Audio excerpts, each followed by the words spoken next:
Hello everyone and welcome back to PAX and Recreation, and today we are going to discuss the latest Commander decks. By the time of recording, obviously, if you see this in the future, well, oops. The Commander decks from Karlov's at Markov Manor, or Markov's at Karlov Manor, or Karlov Manor at... So, fun fact, I think everyone misnames these things. I believe that there's a video from this channel before this set was released where I was like, oh yeah, they're going to release the Markov Manor's Commander decks, and I don't know, I think everyone just likes Sorin and his family, even though Sorin is not a really good character. And trust me, he technically is my favorite Planeswalker, and yet... But yeah, this name is kind of confusing, and some YouTubers are scared of saying the full name of the set because it's a bad word. So there you go. But there are 4 Commander decks. Right off the bat, I have to say that the ideas behind these decks are very interesting. I was very excited about these decks because of the designer. Because he gets me, and based on the Doctor Who work, right, the decks by Gavin normally are ones that I enjoy. So there is that. Then there is the financial aspect, which we don't really care that much in this channel, right? So they have great rare prints and some very good cards that you can use somewhere else, and as you know, as we show them, the values will show here. And as usual, just as a intro kind of thing, I do take a little longer than to review these, because the way this works is that I buy 2, I immediately open the one set to play with friends, family, enemies, etc., and then the other is for the review when I think I played enough with them. So I have to say that I feel confident to review them. I don't know, maybe. So right off the bat, before we start talking about this stuff and opening them, one thing that I have to point, and I know is a me thing, but this is one of the few times that we go back to Ravnica in a setup or in a setting, in a temporal setting, where Commander is the most popular format. And I know that you look at this name and you don't think Ravnica, and that there is this whole theory about the assets being from a New Capenna story and all that. So maybe that was the case. Certainly this name doesn't say Ravnica to me, but I think it was like a missed opportunity. Like, I know this is like a wishful thinking, but sometimes they release 5 Commander decks in a set. Sometimes they release 2. This is the average number, like 4. And a part of me wishes that they did two sets in Ravnica, like part 1, part 2 of a story, which we know is not a thing anymore. They no longer do like longer stories in planes. You're switching planes all the time. So that you don't like this one, don't worry. In 2 months, you will have another setup, so you can buy that one. And the story is not that important anymore. But can you imagine if they did 2 sets in Ravnica and the Commander decks were like 5 and 5, and you had a Commander deck for each guild? That would be great, because it's kind of, it's like, oh, these are guilds, these are not, right? So, I don't know, I think it will be like a very interesting, crazy idea for Wizards to do, and you know how this works. You saw the videos, if not, there is the link, about, the pre-releases for Ravnica, and how people enjoy, like the guild concept and all that. Can you imagine that in Commander precons? That would be crazy, but enough with that. So, the 4 precons, let's start with... I don't know, let's go alphabetical, I guess. Blame game, and then we will see from that point onwards. So Blame game is a Boros deck, and it says goad your foes, identify suspects. Okay, and I always love these, by the way, like the way they change the magic icon, the Planeswalker icon. I love it, and it's always very creative. So a little bit of foil in the back. I'm not going to do this for all the decks, just for the first one. And, everyone is a suspect. Battle your friends with powerful creatures and spectacular spells. With Nelly Borka, which is kind of a weird name. In your court, the suspect mechanic is your strategy of choice. Goad your suspects and grant card draw to encourage Boba. So Nelly Borka, Impulsive Accuser. Nelly's a young sergeant for the agency and the Boros Legion, but her brashness means she's more an instigator than an investigator. Interesting nonetheless, so let's go. Interesting, like nice looking, thing. I don't know what you call this. Jacuz. Okay, fantastic. I always love the cheeky messages inside the box.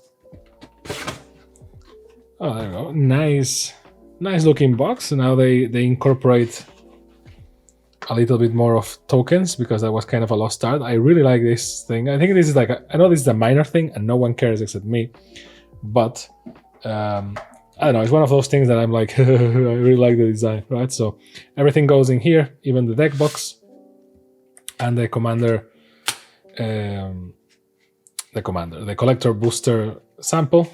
You have a life counter, which is kind of a shame. They could like use this design here, right? I know that they print this in bulk and they just put them into the decks.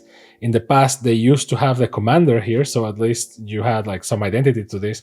But at the very minimum, like do these. Otherwise, don't include this. I mean, who uses this, right? Like, maybe some people uses it, but like you can't track commander damage. I don't know. I always feel like this is kind of a meh. Obviously, they're going to cut it and not make the decks cheaper.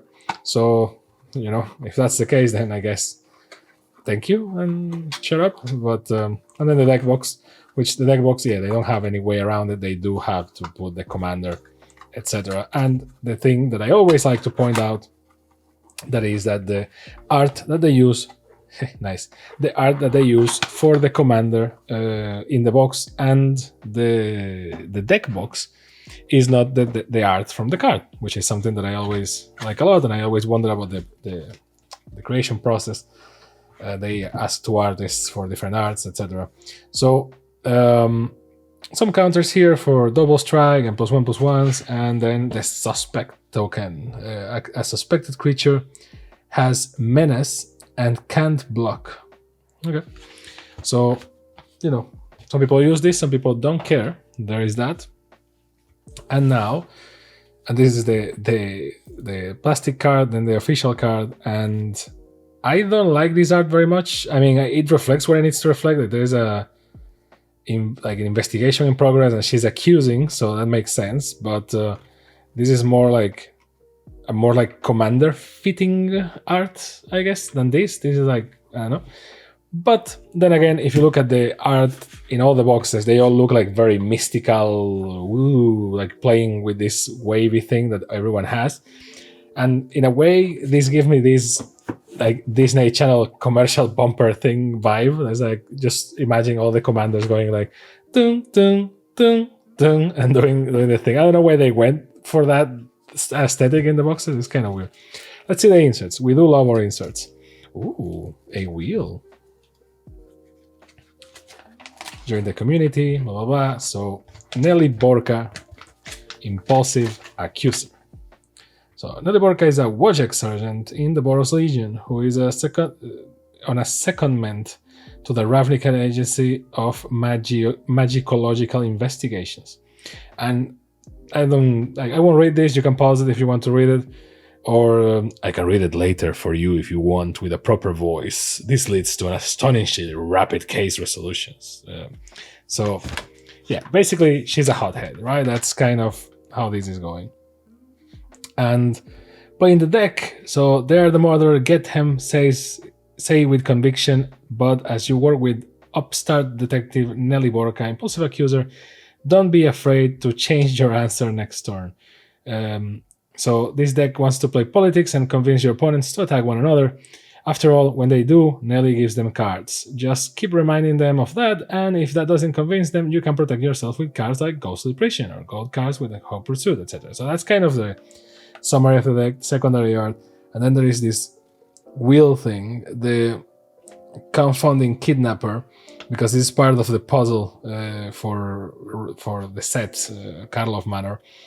You have the ravnicadetectiveagency.com, so this is why this thing is here. The thing is already solved.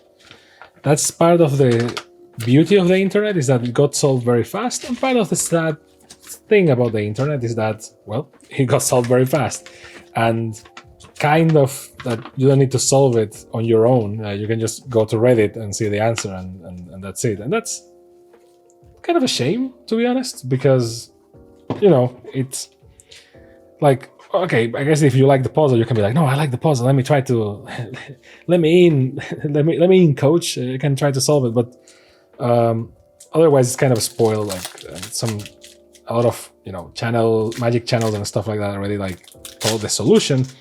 So it's very difficult for you to not be spoiled in case you don't want to. But plus the reward is nothing crazy. So okay, so collector booster, the reward is for Magic Arena. So in case you were wondering, that's why I say it's nothing crazy.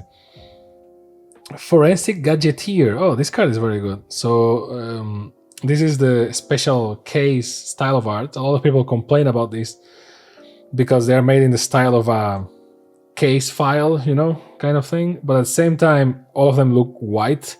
And it's like, yeah, you have like the blue corners here, but from across the table, this looks white. So, and then the type of text, etc. Like this type of cards, I don't know. I like the bling bling, but this is the type of thing that I will accept the commander to be in this format because it's like a showpiece, etc. But the other cards just make the game a lot more difficult to play than it needs to be, because you need to see like what the hell is that card and remember, and you're like, oh, is that blue? Is that black? I don't know. I guess it depends on the player.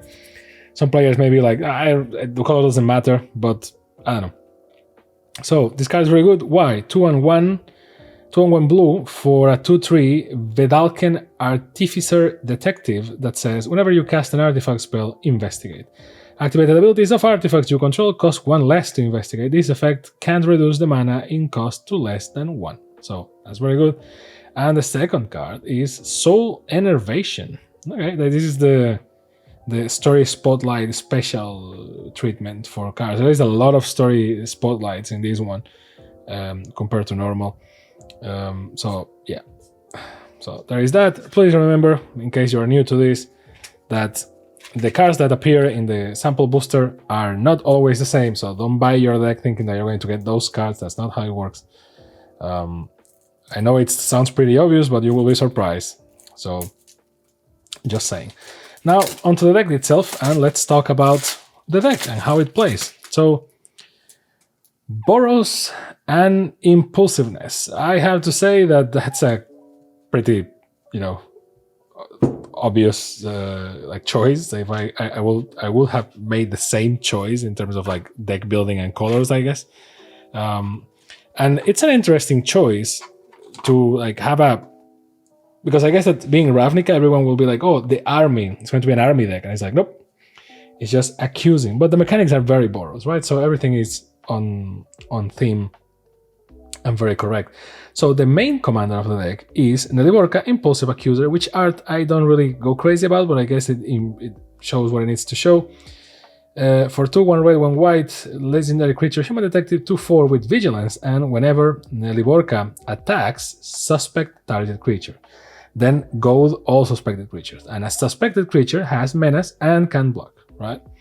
And whenever 1 or more creatures an opponent controls deal combat damage to 1 or more of your opponents, you and the controller of those creatures each draw a card. So this is a very white effect, so that's a great combination.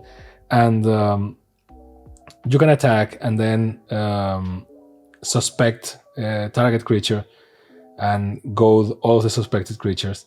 And the suspect aspect doesn't go away, the gold does. So you need to keep attacking with her. She's not like the craziest thing to attack with, but the deck supports her to a degree. And you know, if you gold things from your opponents that have menace and can't block, that means that they are like a, you know, double-edged sword. Like they are very difficult to block, at the same time they can't block themselves. So as long as you guarantee that you're always goading, those things won't turn against you. But as the game goes forward, they will turn against you, because they will start to kill each other because they want power and cool stuff, and they draw cards, and you as well, right? And but eventually they run out of people to kill each other with against, you know, like, because they pick another target when there is another target. If they are not, even if they're golded, they're going to attack you. So in the early stages of the game, this deck, and this commander in particular, is very good. For the late stages of the game, you have to be prepared.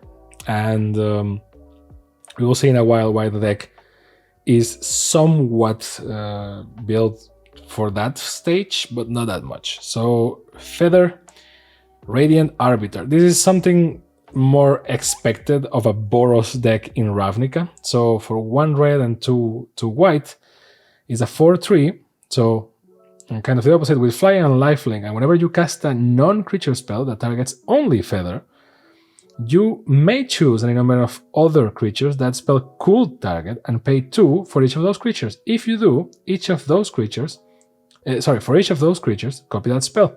The copy targets that creature. So as a co-commander, this is interesting, but it's in a whole complete place when it comes to the deck itself. So this approach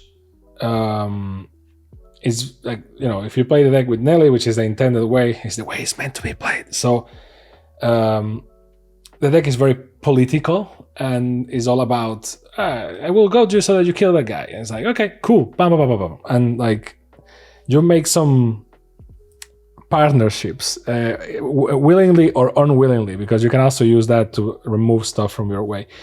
But with Feather, it's a whole new game. Like, if Nelly had flying, because she has vigilance, so like, yes, you can attack and she can still defend, so that's good. But like, if Nelly had vigilance, so if the accuser was an angel, which Boros Legion, so maybe that thing will be very broken because you can attack. It's harder to block you, right? So there is the reason why this commander is not like crazy good is because of that. Like, you have to attack, and she's not like the craziest thing to attack with.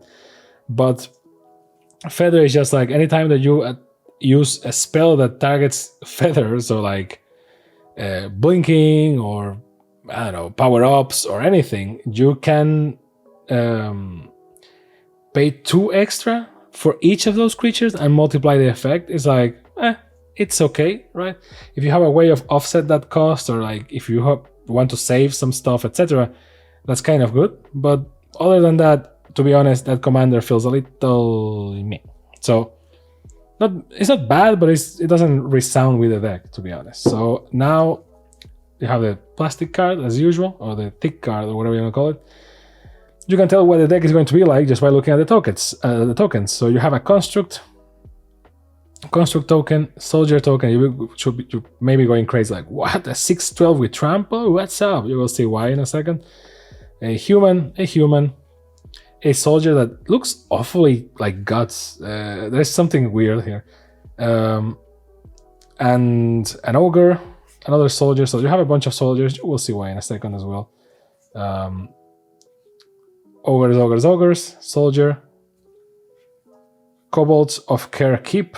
I love how for some things they request new art, but for others they just keep using the same, which is the case of the kobolds. And then gold, and gold. So sacrifice this artifact, add 1 mana of any color. So it's a treasure, pretty much. And then you have the monarch, more kobolds, a treasure, and which is an excellent treasure, which is kind of okay, and a lightning rager, which is another 5/1 elemental with trample haste, and at the beginning of the end step, sacrifice this creature. So everything is very Boros, not boring, but Boros. Now, in terms of this deck, well, this deck is one of the most interesting ones in the pack, if not the most interesting one. One thing that you will realize is that the whole deck is around, not only you are goaded, but you only have like commander to goad, but you have a lot of things to goad, such as this aura, right? Like a redemption arc. There is a lot of things. This card is one of the most.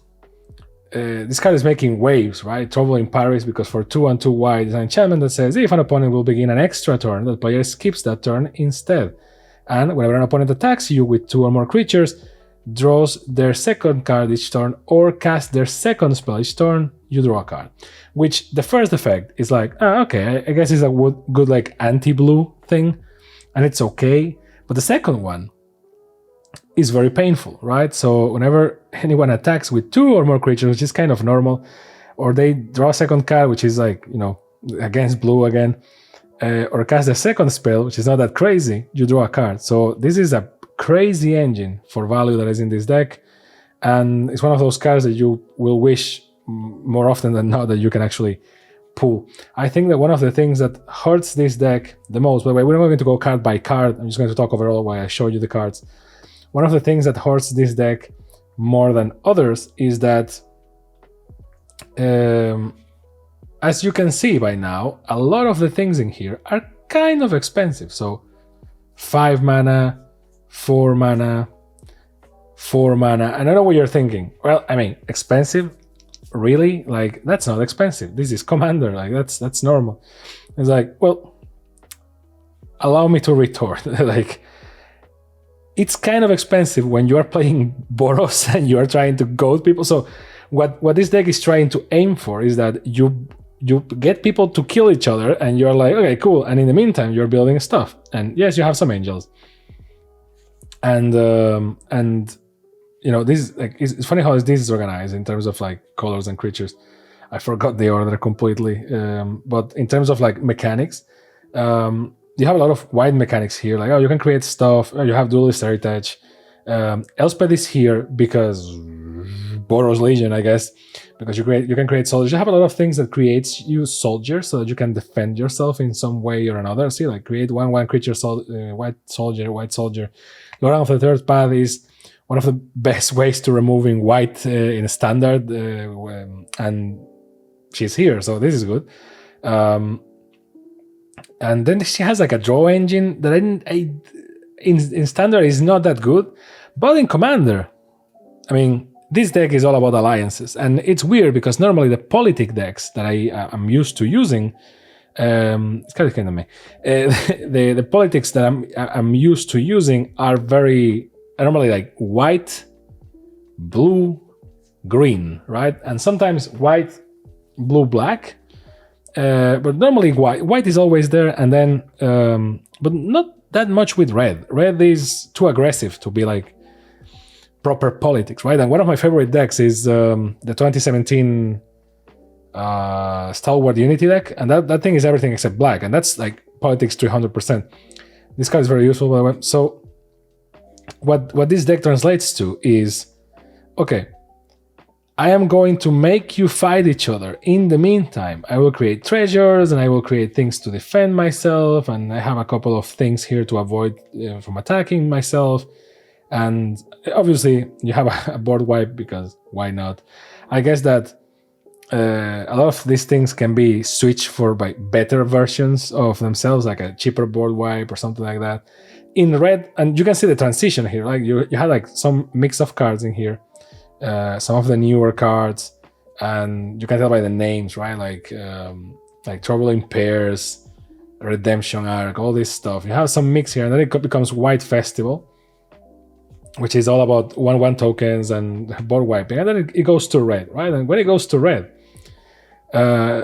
you know this game, right? It's like gold, and distribution of damage. But see, like gold everything. Whenever it attacks, exile. So this deck wants to finish duo, which is a very good card. Like this deck wants you to be aggressive because red, but it lacks a bit of punch to be that crazy red. Like it's trying to compensate. Like I don't know why Kazul is here, to be honest. Like it's a very defending strategy. So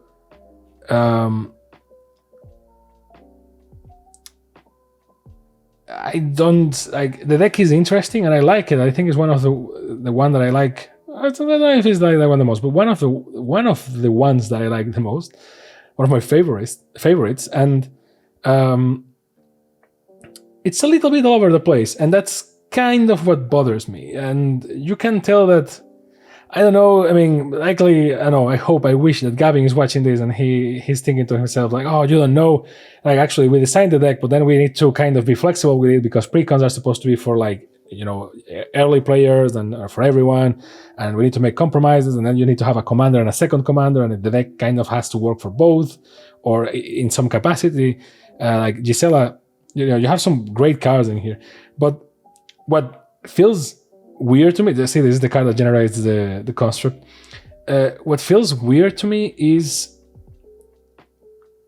what are we trying to do, right? So at the same time, I know what you may be thinking, and it's something around the lines of, my brother, listen, this is a PreCon, right? So you buy this to start playing, or if you're a no-lifer like you and me, and you already have a bunch of Magic cards, but you like the theme or something, and you buy the deck. But this is not like a super ultra competitive deck for competitive EDH, so chill a little bit, be happy, right? And that will be a fair assessment. What I'm trying to get at here is that this is, of all the decks, I think this is the one that has more potential for you to take one way or the other, right? Because you can go super defensive, because the deck is defensive. You have a lot of white cards for defense whenever they attack you, whenever they do whatever, because it's a politics deck. And then you have a bunch of red stuff about goading, because goading is your protection here. You're goading people so that they attack someone else and you can take some benefits. But at the same time, you get some red cards there that are just like, oh, double damage and attacking and all that stuff. And it's like, why are you here? Like, I get that we need some firepower, but at the same time, it's like, what are we trying to get at, right? So I think that the two things that hurt this deck the most, as it is, right off the box, is, as usual, the mana base. I think that the mana base here is a little bit... It's the usual, right, for the precons. The mana base is okay. It's nothing to go crazy about. And, and the deck has a lot of expensive cards, or mildly expensive cards. See, like, you can draw at any point and you see these values and you'll be like, oh, that's not that expensive for commander. I mean, if you have a good mana base and a good mana engine, not. But if you are with this as it is, you are playing with red, and normally red is a lot of, red usually is the color of pew pew very fast, right? And a lot of red here is expensive for red standards, and white is either kind of cheap or is just in the same place. So this deck, right off the box, it starts kind of slow to my taste, and then it becomes a very interesting thing that has some options for you to go one way or the other. And I think this is the deck that you have the most fun with if you just want to play with 4 people and do some chaos. Ironic, because the Boros Legion is all about order, but this is a very chaotic deck in more than one sense. I like it a lot, and we will see how it compares to the others in a second. But I don't know. Just want to point that, and how interesting is that. When I compare them all, I will have like better notes against each other, just so that you know what I mean. Deadly Disguise is the next one. Disguise cards, big surprises. So, and this guy that really reminds me of an actor, but I can't pinpoint the face. So, face down, face off. And when I saw these, you know me, you saw this channel, I play some Yu-Gi-Oh, I've been around. So I saw this and I was like, oh boy, I do like turning cards down in Magic, because it just feels very weird and dirty, because you're not supposed to do that in Magic the Gathering. You have some cards that do that, but it's not like Yu-Gi-Oh. In Yu-Gi-Oh, you have a bunch of things that flip and are supposed to be turned down. Who was that mysterious masked card? I love it when they have fun. At the end of the day, this is a game, and I know that you had all those polemic stuff about like Hasbro and stocks and the price of cards and the play boosters and all that. And it's not that it's not important. Don't get me wrong. Obviously, if the game is too expensive and no one can play it, then what are we doing? Like, people will resort to proxying or something. And you may be thinking, well, everyone should proxy and F it.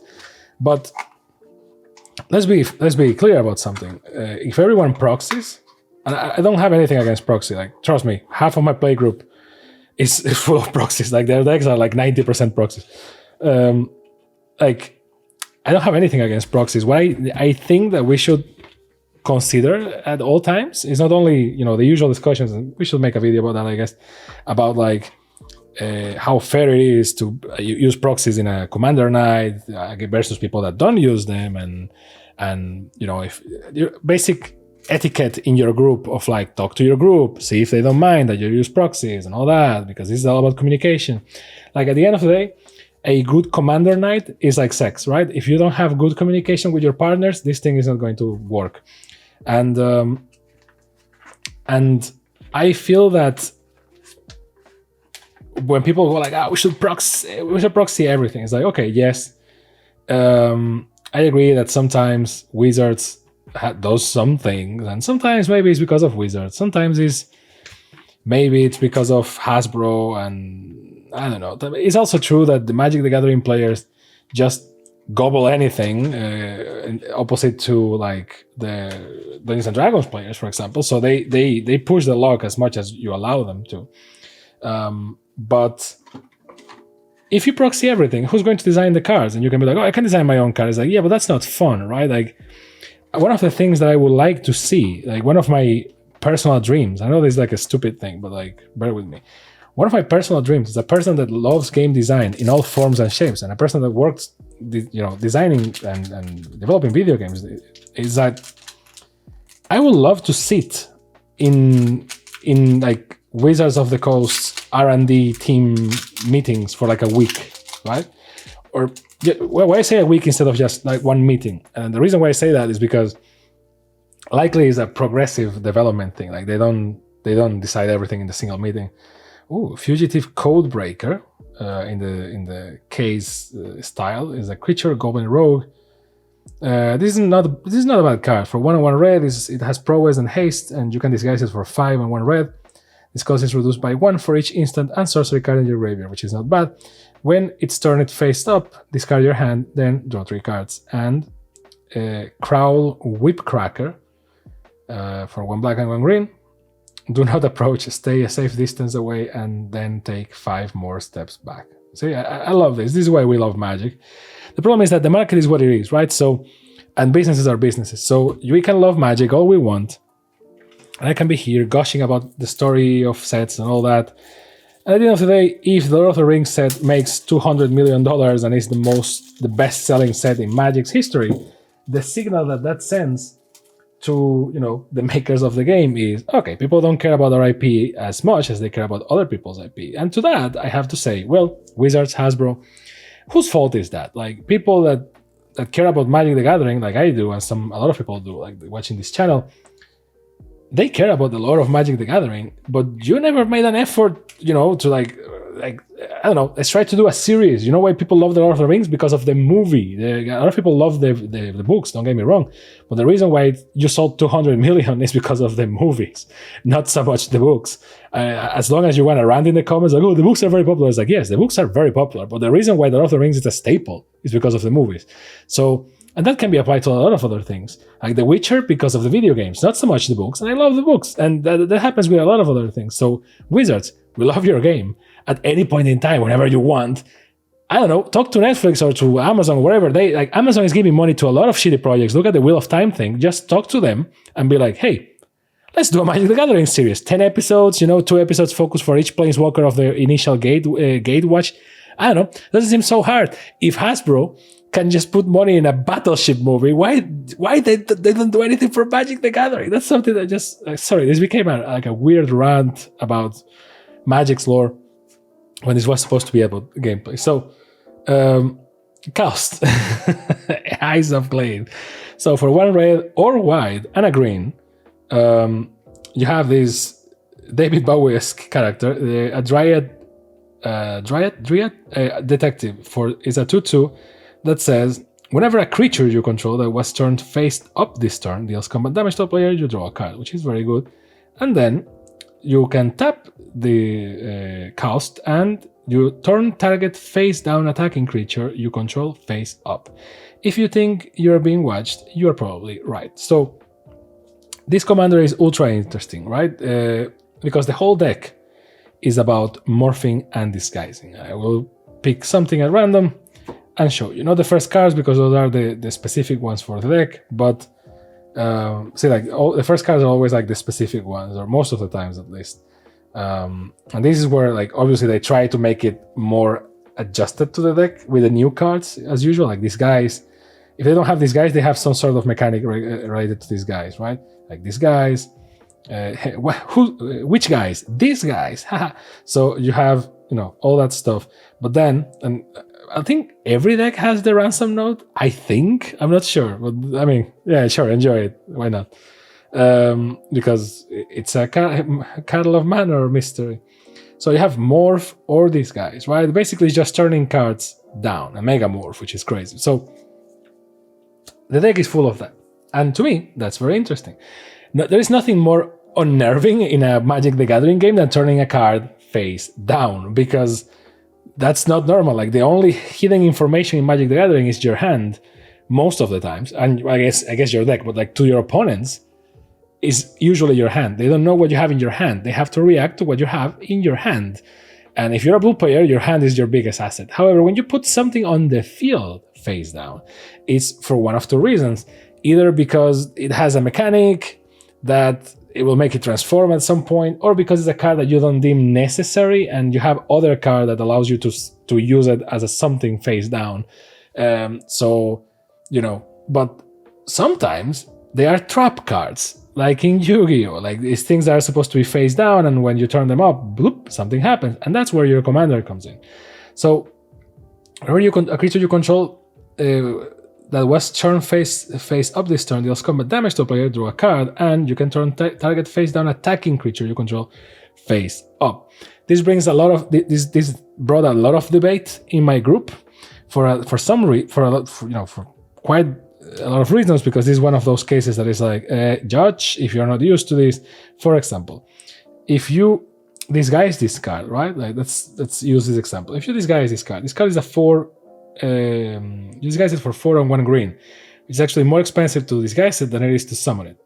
And the effect is that whenever Experiment 12 or another creature you control is turned face up, you put the +1/+1 counter. So this creature is more useful face up. However, you may cast this card face down for 3 as a 2/2 creature with Ward 2, then turn it face down for a disguise cost, right? So you pay 3, which is, you save 1 green, I guess. It has Ward 2, which is not bad, and you put this thing like this, 2/2, you start attacking, etc. So when you attack with it, and you go like, I'm attacking, the moment you do the attacking thing, you can tap your commander, and it says, turn target face down attacking creature you control face up. It's a good thing that this deck is green. This feels like this deck was almost Boros as well, and they were like, no, we need green. You need more mana here to be able to pay some of this cost. Also, green has a lot of morph things, but the moment you attack with it, it's a 2/2 with ward, and you use your commander to tap it, the thing will flip, and then it becomes a judge moment. What is attacking anymore? Is it a 2/2? Is a 4/4? Is it a surprise?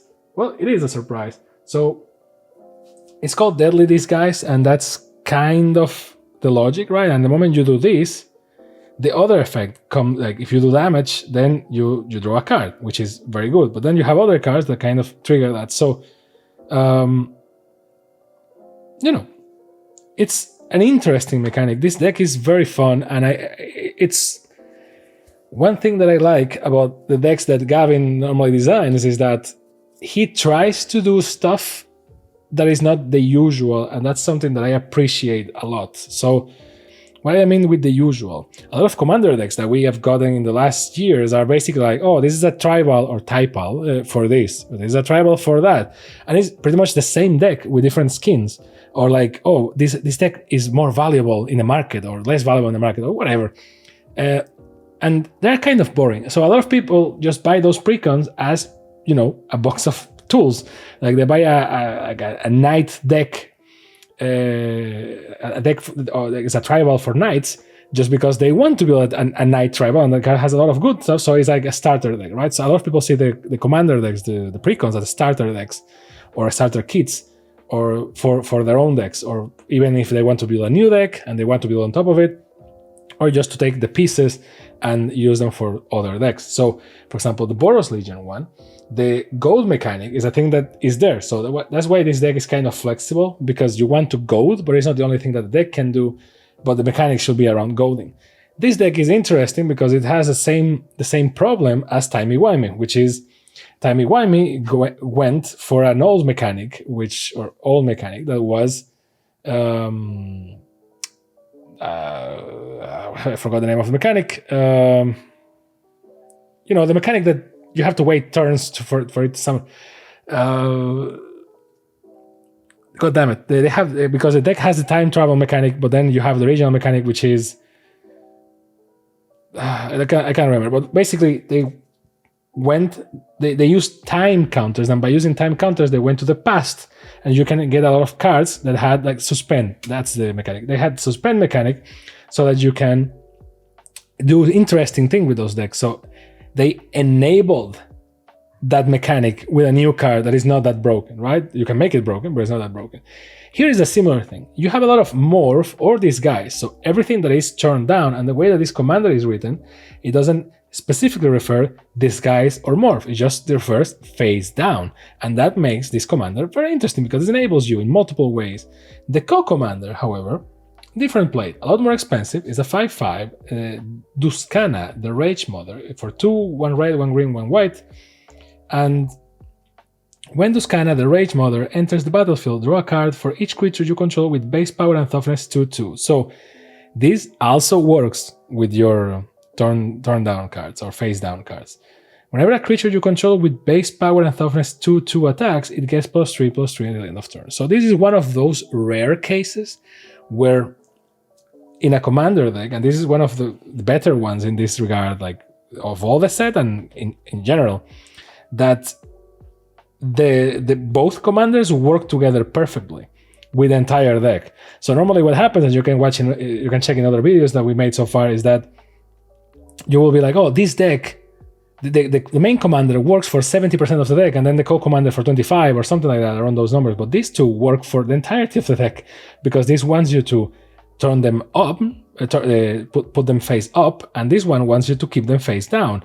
So ideally, in an ideal world, in a fantasy world, these things have partner, and then you can have both effects. So it means that when they are face down, they're very dangerous, and when you turn it up, they are some other thing, right? Obviously, you can have two things, so you have to pick your strategy. And this is a very interesting and cool thing about this deck. You want to play about surprise attacks, or you want to play with the possibility of doing that, but just the mob effect of like power charging them, right? Obviously, if you can tutor one of these while the other is in play, it's great, because these two make a great combo. And I get that they're like druids and shit, and they're likely together in some capacity, or they know each other or something, but these are two commanders that, in my humble opinion, they look like the art should be referential to each other. Like for example, the bear should be in the back of this image, and then if you see this image, you could see Kaust somewhere, because I don't know the lore for these two, but like they really complement each other. So that's one of the best things about the deck. Now, in terms of tokens, you can tell the story here, right? A lot of ooze, and sadly it's not a Teenage Mutant Ninja Turtle deck, which, if they want to do a Universes Beyond thing, might as well be Teenage Mutant Ninja Turtles, and please make 4 decks and make 1 for each turtle, which is just me asking for stuff. Likely, if they do 4 commander decks for Teenage Mutant Ninja Turtles, it's going to be 1 for the turtles, or 1 for half of the turtles, but I don't think they have the balls to separate the turtles. So it's going to be 1 for the turtles, 1 for the Foot Clan, 1 for the mutants, and 1 for, I don't know, the allies of the turtles or something, or like the Dimension X or something like that, like Foot Clan, Dimension X, and mutants or something. I don't know, wishful thinking. So, Ooze, a mysterious creature, which I love this thing. Snake, morph, and morph, right? So you see where this is going already. Saproling, which is, you get manifests and morph. Manifest is very interesting. You can cover a face down manifested creature with this reminder card. So you get about like this. A lot of these things are just here to like help you not forget what the thing is while they are face down. And 2 insects, there are also 2 manifests, right? So the story is here. You can tell what the deck is going to do. No crazy surprises for anyone. And the deck, the deck is very interesting. I think that it lacks some punch, which is a shame. You have like all the new cards are about turning stuff face up or face down. So that's, again, those are the mechanics. Since I already talked a lot about the deck just with the commanders, I'm going to move faster. Judith's Hellhound. I love that they try to put stuff from Ravnica here, but at the same time, Experiment 12. See, again, we pulled it in the deck. Ooze, which is always very dangerous to have Ooze. Whenever the Ooze or another creature you control is turned face up, you create a 0/0 green Ooze creature token with trample, and the token enters the battlefield with X+1/+1 counters, where X is the number of other creatures you control. So overall, a lot of mobbing here, like a lot of attacking with everything that you have face down, or keeping stuff face down and turning them around. Obviously, it's white, so there is your board wipe. And another board wipe, and etc. etc. It's a shame that there are not a lot of like white board wipe cards. It has a lot of board wipes, as you can see. Like I don't remember, it has like 4 or 5. But this is the type of board wipe that you want, not the other, right? Like Fell the Mighty, destroy all creatures with power greater than target creature's power. If your creatures are all 2/2, right? This is very useful because it's not that likely that, like in late stages of the game, your opponents have things that are around those values. And if they have, certainly they are not that painful. Maybe it's their commander, right? So Megamorph, you can, which is like another type of face down up mechanic. This is a deck that really gives you like a good kit. If you ever play with someone that turn cards face down and you're like, you know what, that's kind of cool, well, this is your starter deck right here, right? A Chroma. So plus, if I recall correctly, this is the deck that has, there you go, Jessica's Will. And everyone's like, oh my god, Jessica's Will is very good. It's very valuable. Everyone knows about this. This kind of, some people say like, oh, that's to compensate for the deck because the deck is meh. And it's like, well, I don't know. Is it? Well, it's not easy. It's Boros. But like, ironically, you have a lot more power here for red than you have in the Boros deck, and it's weird. I guess that they are using the fact that you have, green to compensate for mana, but I don't know. You have a lot of morph. Again, this is an example of that intelligent design, which is the commander does something, but does it in a way that references old mechanics. So you can actually go to Magic's history and get a lot of those old cards and use them to either improve this deck or create crazier versions of this deck. Because the commander is an enabler for that, right? So again, the cards are very expensive, but that's kind of the whole trick here, is that the cards are expensive, but if you can summon them for cheaper as a 2/2. So this deck has like 2 phases to it, or 2 stages to it, that I think tell the story of this deck. Everything is kind of expensive and very big. You have a lot of board wipes. Sadly, not as many selective board wipes as I would like, but you can change those if you want. And the mana base is what it is, right? So you already know what this is going to be. You have green, but it doesn't mean that you have green fixing for your mana. The thing about the commander is that since it allows you to use, there you go, since it allows you to use green, you can get mana fixing that is not necessarily present here. So that will make your life easier, right? But there you go, some nature's lore here. Sakura Tribal there, right? Like you have some, if you want more or better, you can have it, but you have at least those 3 cards together. And then you have the classics and some classic, multicolor slow lands that come in every commander deck. Tip of the False God, because that's always a thing. So And that's the thing, right? So this deck, how do you play this deck? Well, this deck is, if the Boros one had like 2 stages, this one is not that far. Actually, what happens with this deck is that you start playing in a way, then transition to other way, but not. I think it's kind of a theme with these 2 decks, right? With the Boros one and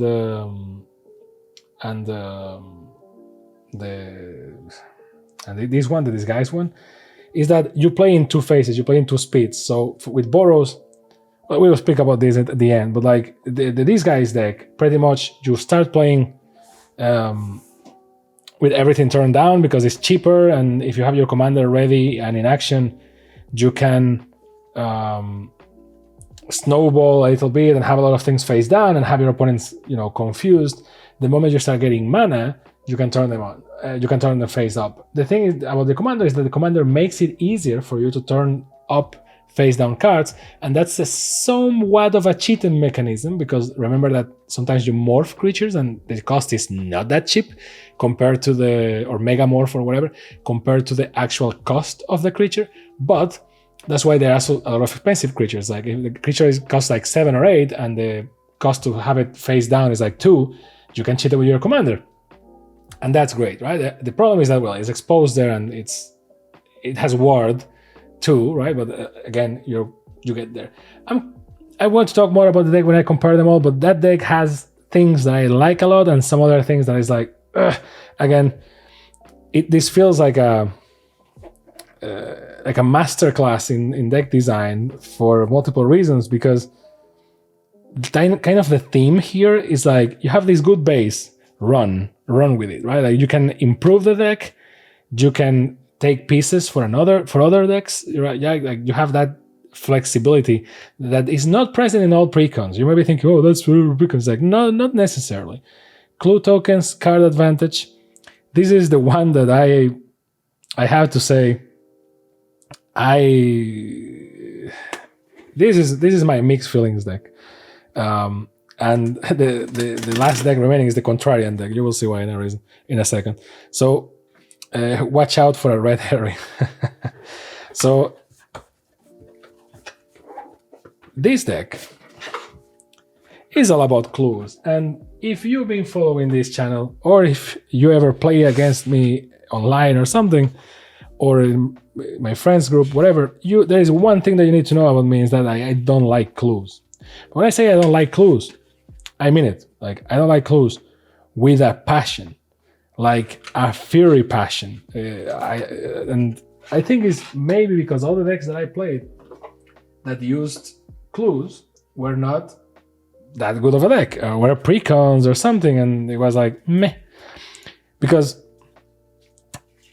I guess that maybe it's biased, because it's like, oh, why having clues if you can have treasures, right? And it's like, oh, different objectives, pal. And it's like, yes, I know. One is for mana, the other is for card advantage.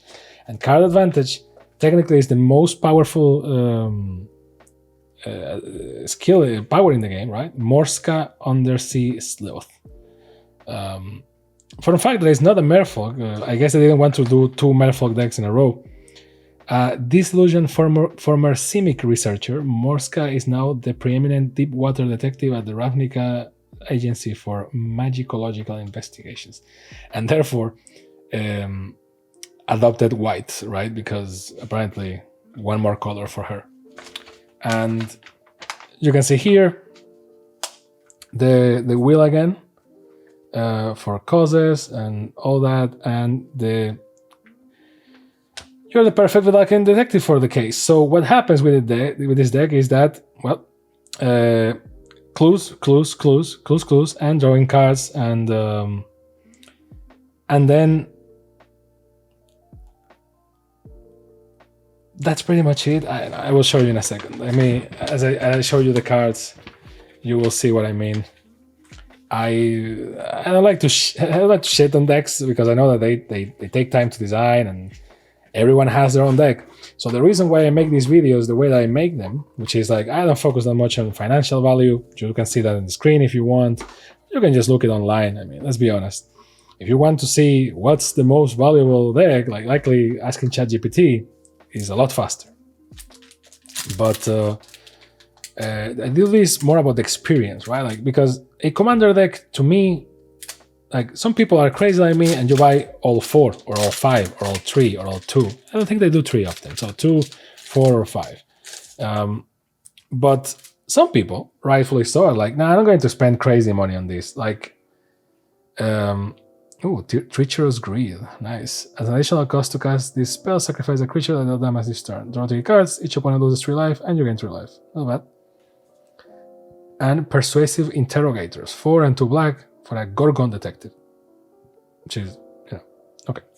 And it investigates, which is interesting because it kind of fits in the deck perfectly. So, except that, it's black and it doesn't fit in the deck, but you know what I mean. So, my thing with this, the way that I look at decks is, I look at them like your starter Pokemon, right? Sometimes it's actually literally the first deck that you're going to buy and play with. And sometimes it's just like, you're a chill guy and you're like, my ritual is to buy 1 PreCon per set. Or like, I only buy a deck that I feel is fun, or I like the mechanics and I expand on them. Some people don't expand on them. I have a lot of PreCons, as you can imagine, and I don't expand on all of them. Some of them, I like them just as they are.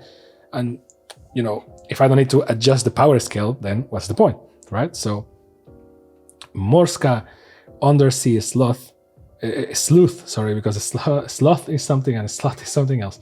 So, Undersea Sleuth, for 1 green, 1 white, 1 blue, is a 2/3 Vedalken Fish Detective. And she says, you have no maximum hand size, which is promising. And at the beginning of your upkeep, investigate. You create a clue token, it's an artifact with 2, sacrifice this artifact, draw a card. The reason why I don't like clues normally is because I think the cost is too high. It's like food tokens. But when you have a deck like the one from the Hobbits and the Lord of the Rings that makes food cheaper with Sam, so it only costs 1, and then you actually sacrifice those tokens freely with other mechanics, then it's worth.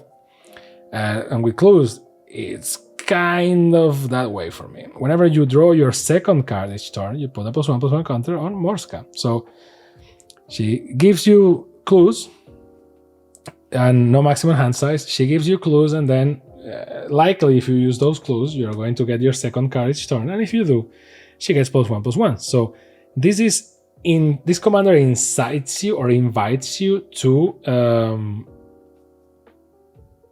bulk her up and go smash, smash, smash. That's kind of what she's telling, right? You read the commander, where's the story that she's telling? I can give you a lot of tokens. Also, if you draw more cards, I will go Hulk smash, which is, cool. You can read this selectively, which is what I recommend, and that will translate to I will give you a lot of tokens just by existing, and you have no maximum hand size.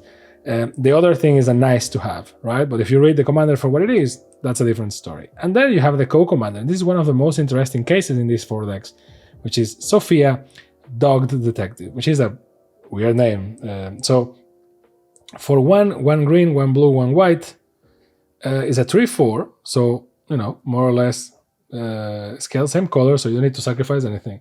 Legendary creature, human detective. When Sophia enters the battlefield, create Tiny, a legendary 2/2 green dot detective token with trample, which you will see the token in a second. If you pay 1 and sacrifice an artifact token, you put a +1/+1 counter on each dog you control. Whenever a dog you control deals combat damage to a player, create a food token, then investigate. Now, this is one of those examples, right? Like, one of these things is not like the other. And this is, this is interesting because you can build a deck in 2 different ways, but that you will see in the deck that the deck is kind of built in 2 different ways itself, because Morska wants to give you the clues, and Sophia wants to sacrifice those clues for just 1. You don't draw cards, but you get +1/+1 to dogs. Now, is this deck a dog themed deck? No, and if you only look at this, you may be like, oh, it's because this way the dog gets stronger, right? Like, this is literally Scooby-Doo. Like, Scooby is going to get stronger, and it's like, and every time the dog attacks, you create a food token and then investigate, right? So you create a food token and then a clue token. It creates a lot of tokens, so you can sacrifice them. So she's self-sufficient. She doesn't need Morska to work. Now, the problem is that these are two different decks. And let me show you what I mean. So the Morska plastic card, and then you have a Drake token with flying. Okay, cool. A cat token. You have Tiny. Here is Tiny. An Eldrazi token. You may be thinking, sorry, what? Exactly. A City Blessings token. A Human Soldier. And then, as you may expect, Clue, Insect, Thopter, Rhino Warrior, Thopter, Treasure, Excellent Treasure, but whatever. Clue, which I believe is... Okay, I was almost about to say that it was like an excellent clue, but it's not. Another clue, an insect, another Drake, a cat, spirit, Phyrexian germ, tentacle, Comas, coil. So I know what you may be thinking after reading the two commanders, and that will be, wait, you have one dog, which is tiny because it it's part of the effect of the co-commander Sophia, and you have an Eldrazi for some reason, which I find funny that the Eldrazi is on the back of Tiny, but you have two cat tokens here. Cat and cat. And you may be thinking, wait, but wouldn't it make more sense to have dog tokens? Because otherwise, why is Sophia there? I was like, well, Sophia is like a featuring, like when you listen to a Pitbull song and Pitbull is just in the back going like, dale, dale, dale, uno, dos, tres. So that's kind of what Sophia is doing here. Like, Sophia deserves her own deck. It just so happens that since you're going to have artifacts anyway because of Morska, if you get Sophia into the battlefield, she will create Tiny, and then Tiny will create more stuff if you attack with it, and you can sacrifice tokens to make Tiny bigger, right? So, and you're going to have those tokens right away because of Morska. So it's not like she doesn't belong in the deck. She works, fairly well with the deck and with the other commander, but it just feels like she deserves her own deck full of dogs, because otherwise, why have her as commander? Just make her a normal creature. So investigate twice. You're going to see this is the theme here, right? Investigate twice. Whenever something happens, investigate. Whenever this thing enters the battlefield, investigate. Whenever you attack, investigate. And my problem is that investigate is not alleviated in any crazy way by some of the other cards. So you get, other clues you control become a 6/6 plant creature in addition to the other types, and that's very good. Because while this thing is there, even though it's very expensive, all the clues are 6/6, and you can attack with your clues, and that's very dangerous. But this is a very expensive card, and is one of the new ones. So what happens is that the new ones are like forcing your hand in the clue department. Some of the others, not so much, right? I see like more impulsors for investigate. Whenever you draw a second card, you may put a land card from your hand onto the battlefield tap. So again, they're really leaning into that clue mechanic. I think that there are a lot of cards here that don't specifically refer to clues, and that being the case, you can really just use them in other decks. Again, ransom note, because why not? And I think that the note is different in every deck, if I'm not mistaken, which is actually kind of nice. Because it just says that whenever you draw a card, and you have some effect that say whenever you draw a second card, I think there are better ways of drawing second cards than freaking clues. And I don't know, maybe it's me, maybe it's just me that I'm biased, I don't like clues.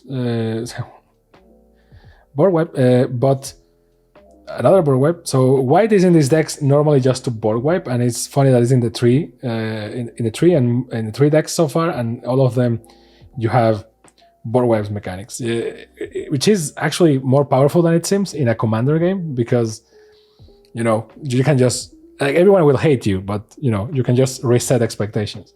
Whenever you draw your second card each turn, see, like whenever you draw your second card, and whenever you draw your fifth card each turn, again, are you going to pay 2 for each clue that you have? Like, it will be a lot more useful if Morska's like second ability. I guess it will be a lot more boring, but it will be a lot more thematic with the deck, that instead of being like, whenever you draw a second card each turn, put +1/+1 counters on Morska, this seems like she will go into another deck that benefits drawing cards more than, piloting her own deck. But instead of that second ability that just wants you to do a smash with her, which I guess is a simic thing that is happening here, I would really prefer if she had abilities from clues you control cost 1 less, because she creates clues. The entire deck is about clues, and they cost 2.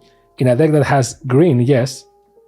And that's kind of the tone overall. It's like, oh, you create clues, investigate. And it's like, yeah, but make this cheaper for me. I'm just asking you. Some artifacts, like you have things like Kappa Cannoneer here. It's like, oh, artifacts help you cast. It's like, yeah, I guess, thank you, because I have a lot of clues, but what is this deck trying to do? Is this deck an artifact sheer numbers deck? Is this deck a draw cards deck? And you will be like, well, it's both, because that's the beauty of a clue. You can draw cards, or you can just, use them as artifacts and sacrifice them and stuff. And it's like, I guess, right? Like you tap stuff to sacrifice. If you go draw a card, except the first one, draw 2 cards instead, right? So there is a lot of that. Tesla, when he was blue, the first activated ability of an artifact you activate each turn costs 2 less to activate. So it will be free, I guess, unless it can go lower than 1. But Tezzeret should be the commander here, right? Like this should be like that title here saying like Tezzeret can be your commander, but that's not the case. So when you get Tezzeret, you get crazy facilities, but at the same time it's a planeswalker, so good luck defending him.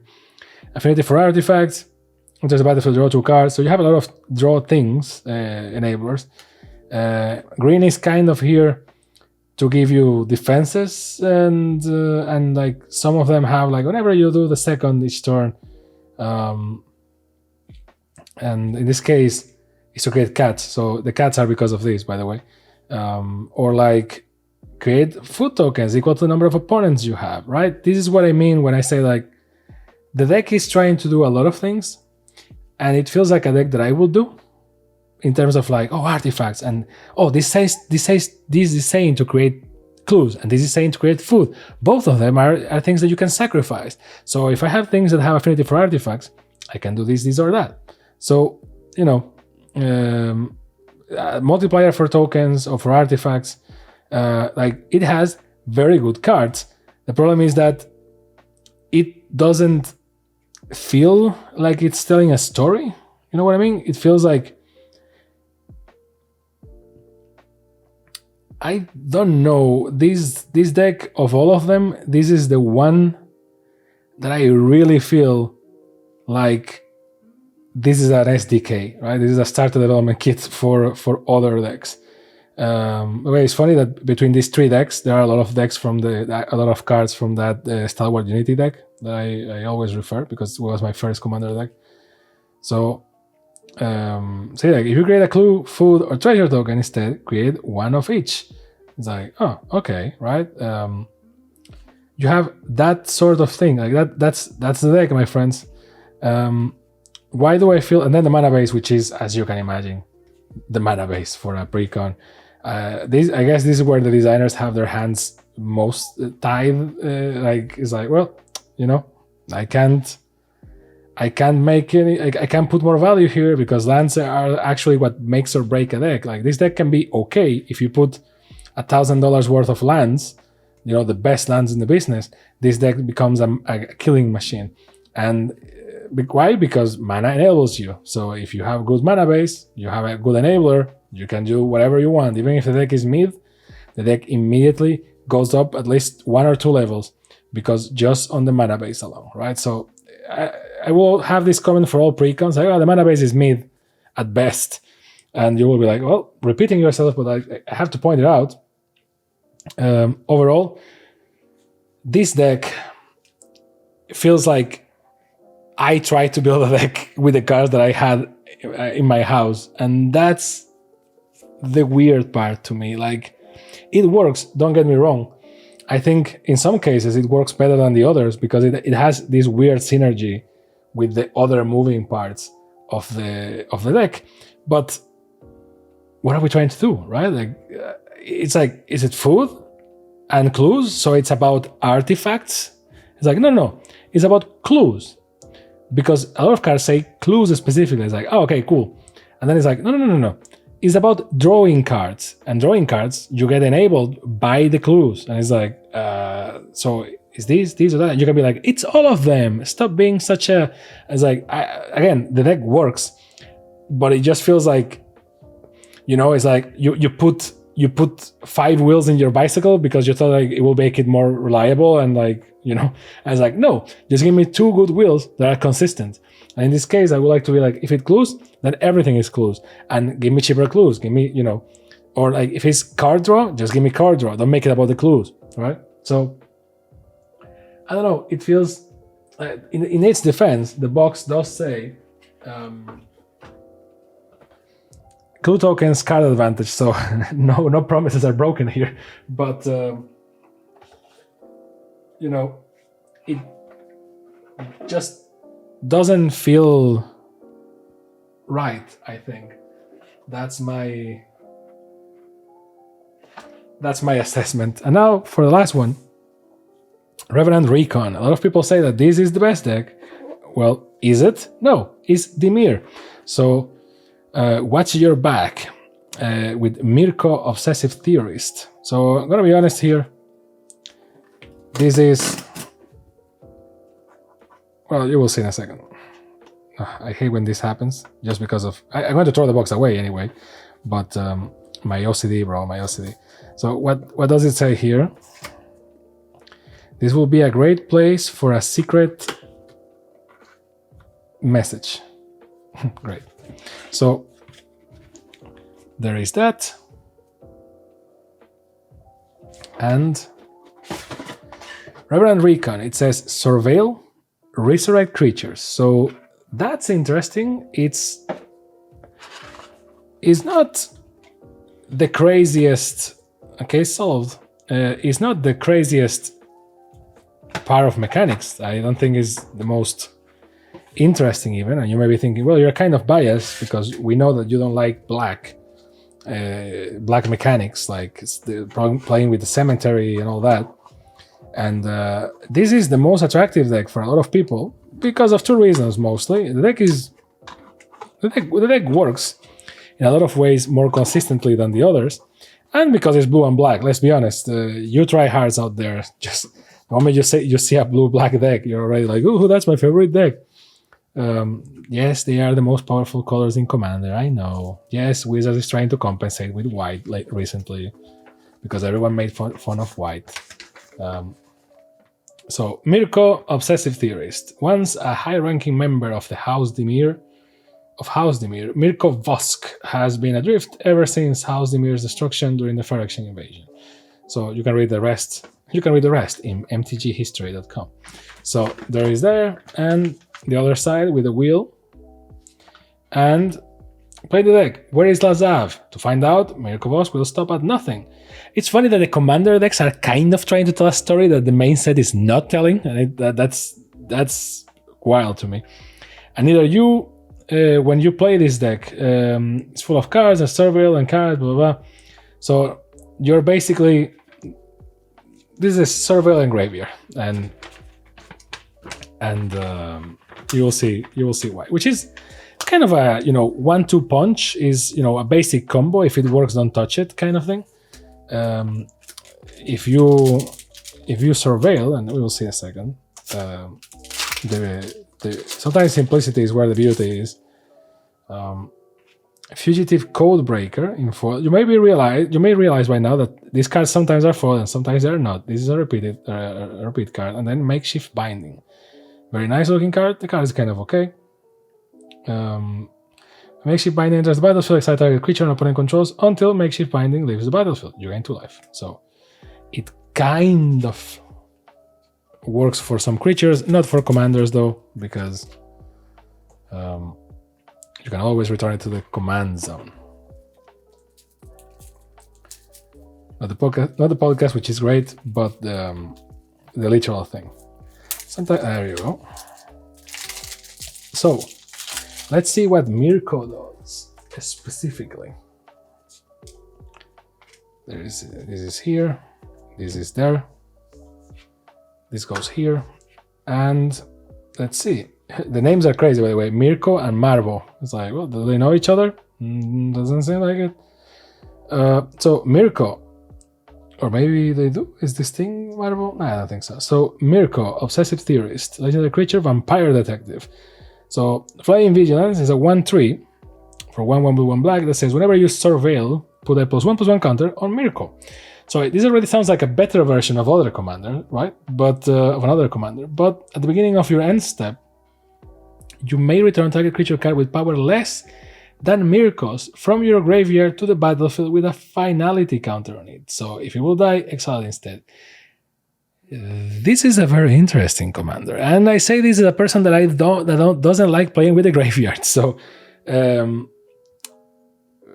mean, whenever you surveil, it gets more powerful, and if you are, you can just bring back stuff that is weaker than him. So you want to just, the name is great. It's obsessive theorist. He's just like accumulating power.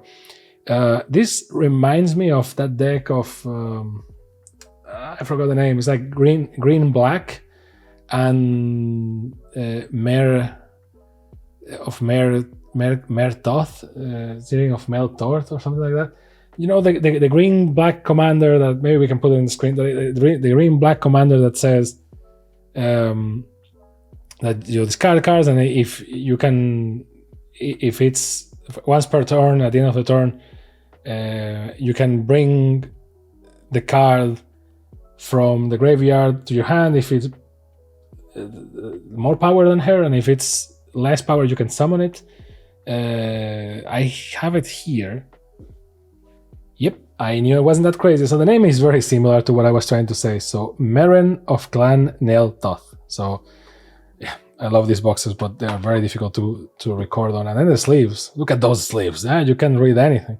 So whenever another creature you control dies, you get an experience counter. And then at the beginning of your end step, choose target creature card in your graveyard. If that card's converted mana cost is less than or equal to the number of experience counters you have, return to the battlefield. Otherwise, put into your hand. So this is why this lady here is one of the most beloved commanders. And I realized that whoever played with this deck before me did something crazy. Some cards are up, some cards are down. What the hell is this? I say heresy, but so this is a similar version of that, just more oriented to blue and black and not so much green. And instead of experience counters, it's +1/+1s, which is very good because this thing has flying and vigilance. That's great. Now the co-commander though is weird because it's an octopus, and I don't know. Marvo Deep Operative or Operative for 3, 1 blue, 1 black is a 1/8. Get it? Because it's an octopus that says whenever Marvo attacks, clash with defending player. And if you're like me, you're like, sorry, what? It's like, exactly. Each clashing player reveals the top card of the library, then puts that card on the top or bottom. A player wins if their card had higher mana value, right? So interesting mechanic, and allows you to do some sort of surveilling, I guess. And whenever you win a clash, draw a card. Then you may cast a spell from your hand with mana value 8 or less without paying its mana cost. So these two commanders are doing similar things, but not necessarily the same. And the stuff is coming, but from different places. So I guess that Marvo is more my style, and Mirko is not so much my style because I don't like playing with the graveyard, but that's a me thing. Why? Because what you're going to do with Mirko is surveil. And if you don't remember exactly what surveil does, my friend, let me grab any random card, because I don't want to, I can tell you, but I don't want to misremember it, and then someone saying like, that's not exactly surveil, and I don't want to pick my phone to check. There you go, surveil. So to surveil 2, in this case, because it's surveil 2, look at the top 2 cards of your library, then put any number of them into your graveyard and the rest on the top of your library in any order. So Surveil comes perfectly with this commander, and that's why a lot of people are like, oh, this deck is great, because it's a lot more boring, in my humble opinion. It doesn't do crazy things like the others, but it works, because what the main commander is asking of you is, okay, so whenever you Surveil, however, the commander doesn't Surveil, right? So this commander can just work anywhere and get a better version of its own deck, but the deck is going to Surveil. So whenever you do it, you put a +1/+1 counter. So it's kind of a slow burn thing. But then at the end of each of your turns, you can bring stuff that is cheaper to the battlefield, and it has a finality counter on it, right? So Meren of Clan Nel Toth is still better because she doesn't have like a finality counter on her or something. Obviously, the finality counter here, the mechanic here, is to avoid you from spamming the same creature over and over, and to have some degree of, stopping infinite loops. So this shows that this was properly tested, and we're in an era of Magic where people just do crazy combos easier. But Marvo also wants you to cheat stuff into the battlefield, but I will say that, yes, Marvo is more expensive, so that's kind of where the thing is balanced. Marvo just wants something different for you, because what he's saying is just like, attack, right? And it's free attacks, because you're not going to, it's a 1/8. So the problem, whenever I try to use this thing, it doesn't work like you think it's going to work in your mind, for multiple reasons. Because you say like, oh, I attack and we clash, and the thing is that it's a 1/8, so a lot of times it's not going to get blocked. The good thing is that it says defending player, so I don't think, well, maybe, call a judge, I guess. At least the times that we played, it doesn't, with the way we did this, it says defending player. It doesn't mean that the player is going to defend, the player needs to defend or to block you, because it will be like blocking player. Defending player is just because it's getting the damage, right? So, but defending player also makes you believe that it needs to defend itself, right? Or he or herself. So, or themselves or whatever. So it means that, right? So it can be some confusion here, but if you're an experienced Magic player, you're likely screaming at the screen and saying like, why is this guy saying defending player is the one that's taking the attack? And in that case, sorry for confusing people. Sometimes I just overread the card, but basically what's going to happen is like sometimes you don't even get blocked because it's a 1/8, so no one cares, and you can throw it at people because it's a 1/8. Even if they block you, it doesn't matter. You just want to play the clash, and if you win the clash, draw a card, and then you can bring something from your hand. So it's two different types of Surveil, right? Like with Marvo, you will be surveilling. It's funny because no one talks about Marvo, and I think that Marvo is funnier to play with than Mirko. Mirko is a lot more basic in the sense that you surveil, and you go like, okay, so let's see cards that surveil. At the beginning of your upkeep, surveil 1. To solve, there are 15 or more cards in your graveyard. If unsolved, solve at the beginning of your end step. Solved, whenever you cast a non-legendary creature spell, copy that spell. See, some useful bombs in here. Whenever you surveil, that's kind of the name of the game here. You have flying and ward and flash, and but the new cards are all about surveilling, right? So that's kind of the name of the game. If you go that way, you may be thinking that Marvo doesn't work that well with the deck, because Marvo doesn't make any reference to surveilling, just to attack and clashing. However, this is why I think that this is another weird case where they don't complement each other necessarily. They can play with each other, but the interesting thing is that both fit in the deck. Like all the cards in the deck fit both, which is not that common. Another note in a different... that is not that common, right? You have... you can exile... You have some cards with Encore, which is interesting.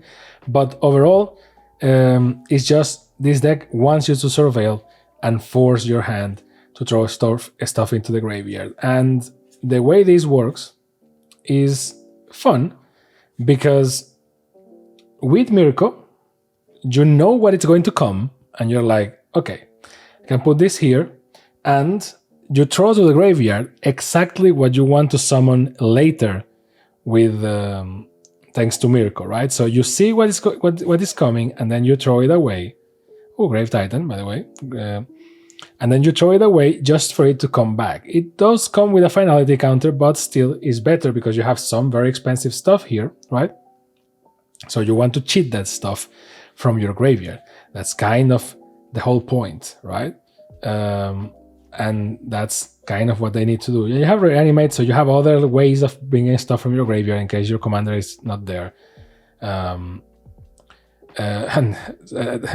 big bomb here. So this deck personally is one of those things that is like, it doesn't match my playing style too much. It loves to play with the graveyard. It's that type of deck. But the idea, and Lazav is here, by the way, which is great. I love when the lore is like, the guy is like, where is Lazav? And Lazav is like in the deck, which is like, I don't know if it is like tongue in cheek, but I love it.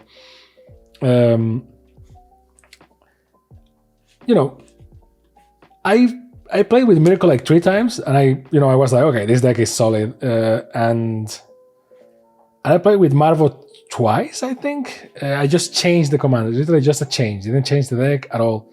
And it's incredible how the deck works for both, but your play style, your mindset needs to change completely. And this is what I like to see more in commander and co-commanders, because a lot of times I feel like, and we have some examples here, the commander does something and the deck is around the commander, and then the co-commander is like nothing, it's just there because they had a cool idea but they don't feel like it should fit in their own deck, or they are like, let's print it now, and because it fits the colors and it kind of fits the theme. It's like a lot of times the second commander feels like a discarded idea, right? Like, what is going to be the commander? This or that? Oh, this one. And what do we do about the other?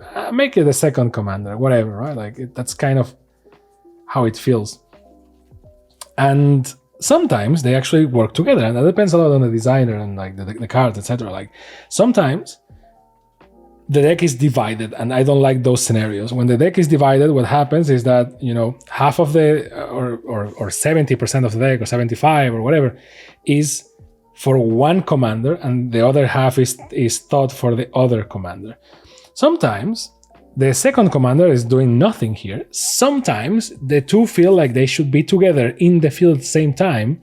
And sometimes, like in this deck, in the Dimir one, the deck actually works with both, right? So with Mirko is surveil stuff. If you like it, throw it into the graveyard so that the late you can summon it for free with Miracle. And with Marvo is you surveil so that you see what's the card that is on top of the library. Don't throw stuff into the graveyard. Put the powerful card on top of the library so that you clash. When you clash, you flip it, you win the clash, or like you increase your probabilities of winning the clash. And since you won, you can summon something from your hand. And since you put the stuff on top and you surveil X times, you know what are the cards that you're going to pull next turn so that you can play again and keep summoning. That's something that I find, interesting, to say the least. So now let's talk about the decks overall, and let's compare them, and like what's better than what, because this is the part that you like.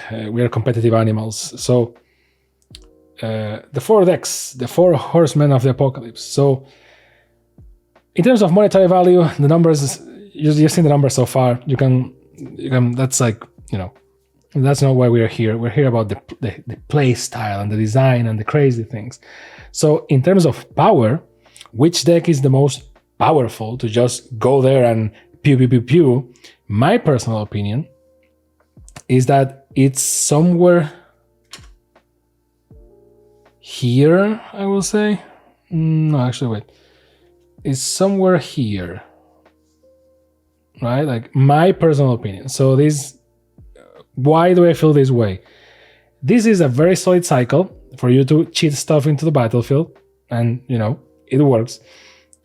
Caust, you have 2 phases in your game. So you have the phase where everything is turned face down, and because you don't have mana, you don't have money, so you're like playing stuff. And then when you finally get this commander, which is fairly cheap to get into the battlefield, and that's kind of the joke, you start tapping it just to enable you to turn face-up stuff and cheat them into the battlefield. So that's kind of powerful. The deck kind of wobbles a little bit in terms of like how to get there, but I think that it's a very powerful thing. Nelly, maybe these ones are more like these are in the same level, right? It's not like this, but it's just like they are in the same level. It depends on how you want to see it, but like maybe it's just because Nelly, I won't say the Nelly deck is powerful. It's fun, but I don't say it's powerful in the sense that you will your goal is to stay away of the action by accusing people and making them kill each other while you try to build your stuff. So I don't think that's powerful. Like, yes, you will win a couple of times. I won a lot of times with this one, but like it doesn't, it's like, oh, the action is there and I am going to like build my thing, right? So it lacks a little bit of punch. And this one, I don't know, maybe it's me. Because I've seen some videos online and some people are like, oh, this is the best deck by far. I'm just look at this deck and I'm like, well, I mean, you can do stuff with it. So that's why I'm saying that maybe it's the same power as this one, right? Like maybe it's something like this, in my opinion. And that will be fair in terms of power because the deck has mechanisms, but it just feels so scattered. And it doesn't feel like, I don't know, it feels like very all over the place. And I'm confused by it. Maybe it's just me. Not confused in the sense that I don't understand the deck. I understand it. I just don't know what the deck wants me to tell. Like, what's the story here, right? Like, it has like 3 stories at the same time. It just feels weird. I feel like in terms of fun, though, fun. I think that the fun, it's somewhere like this, maybe. Let's put it like this. So I don't think I hate this one. Like, very fun to just mess around with people, but it depends on your table as well. So, but like, and it depends if you like to do that, right? So I like to do that. So I think it's fun to just mess up with people and do alliances and stuff, and like and a lot of conspiracy. But and this is funny because Yu-Gi-Oh and flipping stuff. I mean, like, haha, look at my creature and all that stuff. And sometimes you feel like you're playing alone your thing, and then you flip and the game changes, kind of thing. And these ones are the same amount of fun for multiple reasons. Like, this is fun because it works, but it's kind of, 1 + 1 2 kind of deck. So like, it's not that crazy. And this is a deck that is fun in the sense that you have to find your way around it because you have to do stuff with clues and with food and with, and with card draw and stuff. And it's like, you're trying to make it work. So to me, it's fun because that's a challenge to myself. Like, it's like a mecha or like a good car or something, like, or like a stallion. Like, it's only as good as the rider, right? Like, you need to actually be able to make it work. And that's something that I like with some decks. I like that the deck is stubborn and I have to make it work. So that's why I say that they are in the same level, more or less. But again, I don't say that it's bad. It's just that it's weird. In terms of personal preference, it would be something like this, maybe. Like overall score kind of thing. Like, I have fun with this. I have fun with this. It's kind of boring, but I see why it works.